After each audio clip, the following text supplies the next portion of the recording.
पुणे शहरातील शासकीय कृषी महाविद्यालयाच्या मेसमध्ये काही दिवसांपूर्वी एक धक्कादायक घटना घडली.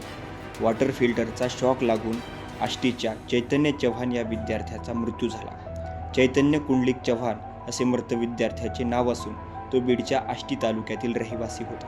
चैतन्य हा पुणे कृषी महाविद्यालयाच्या MBA शाखेचा विद्यार्थी होता. तो प्रथम वर्षाचे शिक्षण घेत होता. 14 मार्चला रात्री 8 ते 9च्या दरम्यान तो जेवणासाठी मेसमध्ये गेला. जेवणापूर्वी पाणी पिण्यासाठी तो मेसमधील फिल्टरजवळ गेला असता अचानक विजेचा धक्का लागून तो जमिनीवर कोसळला.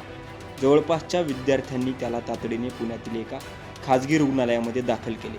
मात्र मंगळवारी रात्री त्याचा उपचारादरम्यान मृत्यू झाला. चैतन्य गेल्या 10 दिवसांपासून मृत्यूशी झुंज देत होता. मात्र अखेर त्याची ही झुंज अपयशी ठरली.